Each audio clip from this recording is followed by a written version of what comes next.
অনেকেই এই ডিজাইনার গলাটা দেখতে খুব সুন্দর মনে করেন, কিন্তু বানাতে গেলে কোথায় কিভাবে কাটবেন আর কিভাবে সেলাই করবেন সেটা নিয়ে অনেকেই দ্বিধায় পড়ে যান। তাই আজকের ভিডিওতে পুরো প্রক্রিয়াটা খুব সহজভাবে দেখানোর চেষ্টা করেছি। তো হ্যালো বিউটিফুল পিপল, আসসালামু আলাইকুম। আমি আপনাদের সাহেরা আপু বলছি, ফেসবুক পেজ এবং ইউটিউব চ্যানেল মায়া থেকে। তো কেমন আছেন আপনারা? আশা করি আল্লাহর রহমতে সবাই অনেক বেশি ভালো আছেন। তাহলে চলুন আর দেরি না করে শুরু করা যাক মূল ভিডিও। প্রথমেই আমি 10 ইঞ্চি একটি পেস্টিং নিয়েছি। গলার মাপ হিসেবে চওড়া রেখেছি 3.25 ইঞ্চি আর লম্বা রেখেছি 7 ইঞ্চি। আপনারা চাইলে নিজেদের প্রয়োজন অনুযায়ী এই মাপটা একটু কম বেশিও করে নিতে পারেন। এবার আমরা যেভাবে সাধারণ রাউন্ড গলার কাটিং করি ঠিক একই মাপ অনুযায়ী এখানেও রাউন্ড গলাটা এঁকে নেব।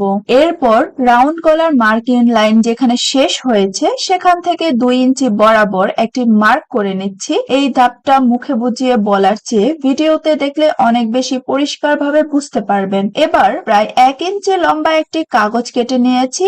এই কাগজটা ব্যবহার করে পরে ডিজাইনটা খুব সহজে এবং একদম সমানভাবে তৈরি করা যাবে। আপনারা ভিডিওটা ভালো করে দেখলেই পুরো বিষয়টা পরিষ্কার করে বুঝতে পারবেন আশা করছি।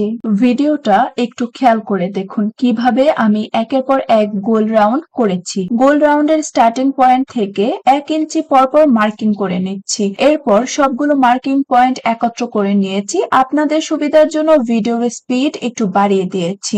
এরপর গোল রাউন্ড গুলো অতিরিক্ত সাবধানতা অবলম্বন করে একদম স্লোলি কাটিং করতে হবে। আপনারা খেয়াল করলে বুঝতে পারবেন আমি কতটা ধীরে ধীরে কাজ করেছি। যদিও ভিডিওর স্পিড অনেক বাড়িয়ে দিয়েছি, এরপর আমার কাটিং করতে কিন্তু বেশ খানিকটা সময় লেগেছে।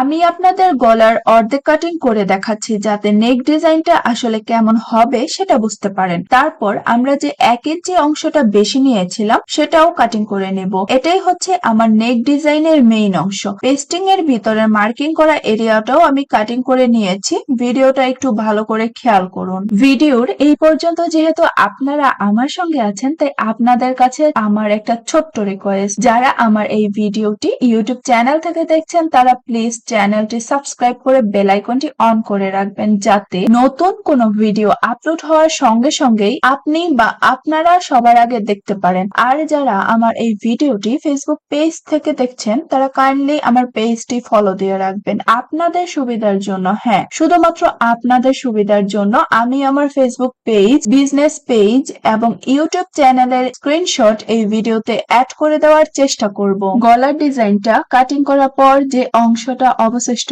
থাকবে সেটা কিন্তু ভুলেও ফেলে দিবেন না, কারণ এই অংশটাই আরেকটা পেস্টিং এর উপর রেখে চারপাশে আধা ইঞ্চি বেশি মার্কিং করে কাটিং করে নিব। অর্থাৎ যতটুকু অবশিষ্ট অংশ থাকবে তার থেকে আধা ইঞ্চি বেশি রাখবো পরবর্তী সেলাইয়ের জন্য। এতে একটা সুবিধা হবে, যখন সেলাই করতে যাবেন তখন কাপড় শর্ট হওয়ার কোনো ভয় থাকবে না। আর সেলাইয়ের ক্ষেত্রে একটা বিষয় অবশ্যই অবশ্যই অবশ্যই মনে রাখবেন, কাটিং করার সময় মার্কিং লাইন থেকে অন্তত 2 সুতা বেশি রেখে দেন কাটিং করার। এরপর 2 পার্টের কাপড় নিয়ে নিব।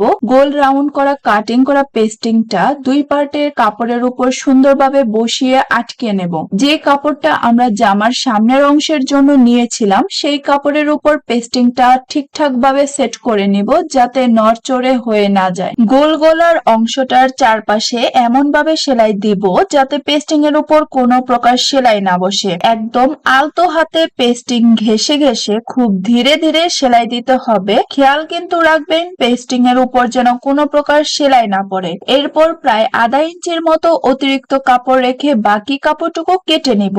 অতিরিক্ত কাপড় কেটে ফেলার পর ভিডিওটা একটু মনোযোগ দিয়ে খেয়াল করুন, কারণ এখানে আমি যেইভাবে যে প্রসেসে পেস্টিং এর কাপড়টা উল্টিয়েছি ঠিক একইভাবে আপনারাও এই প্রসেসটা ফলো করবেন, তাহলে খুব সহজেই কাজটা করতে পারবেন। পেস্টিং এর কাপড় উল্টানোর পর ভালো করে ইস্ত্রি করে নেবেন যাতে সেলাইগুলো সুন্দরভাবে বসে যায় এবং ফিনিশিংটা অনেক বেশি সুন্দর আর স্মুদিং আসে। আমরা যেহেতু এখন সামনের গলার কাজ করছি তাই আমাদের 2টা গলার কাজ করতে হবে। আপাতত আমি একটা গলার পেস্টিং উল্টানো দেখালাম, আরেকটা হচ্ছে আমরা সচরাচর প্রতিটি জামায় যেভাবে গলার কাজ করে থাকি, অর্থাৎ আলাদা একটা কাপড়ের টুকরার উপর আমাদের আঁকা ডিজাইনটা কেটে জামার সামনের অংশের উপর বসিয়ে নিব। এরপর অনেকটা সময় নিয়ে খুব আলতোভাবে আবারও পেস্টিং এর ঘায়ে ঘেঁষে ঘেঁষে সেলাই দিব। দিব। আপনারা যাতে অতিরিক্ত বোরিং ফিল না করেন সে কারণেই আমি সেলাইয়ের স্পিড প্রায় 10 গুণ বাড়িয়ে দিয়েছি। শুধুমাত্র এই অংশটুকু সেলাই করতেই আমার রিয়েল ভিডিওতে প্রায় 10 মিনিটেরও বেশি সময় লেগেছিল। আমরা যে পেস্টিং এর গলাটা উল্টালাম সেই গলার ভিতরে 2 ইঞ্চি পর পর মার্ক করে দাগ দিয়ে নিব। এরপর সবগুলো দাগের লাইন একসাথে মিলিয়ে নিয়ে লাইনগুলো মিলিয়ে নেওয়ার পর আমরা যে জামার সামনের অংশে পেস্টিংটা বসিয়েছিলাম মাত্র, সেই অংশটাই এই বেগুনি রঙের গোল গলার উপর সব দিক দিয়ে ভালোভাবে মিলিয়ে বসিয়ে নিব। আপনাদের কাজটা আরো সহজ করার জন্য আমি আপনাদেরকে ছোট্ট একটা টিপস দিতে পারি। প্রথমেই গোল গলার মিডল পয়েন্ট এবং জামার কাপড়ের মিডল পয়েন্ট একসাথে মিলিয়ে পিন আপ করে নিবেন। এরপর দুইটা কাঁধের অংশগুলো পিন আপ করে নিবেন, তাহলে কোনো বাড়তি অংশ বা বাঁকা হয়ে থাকবে না। সবগুলো জায়গা পিন আপ করার পর ভালোভাবে সেট করে নিবেন যাতে নড়াচড়া না করতে পারে। তারপর আস্তে আস্তে সুন্দর করে সেলাই দিয়ে জামার ফাইনাল ফিনিশিং নিয়ে আসবেন।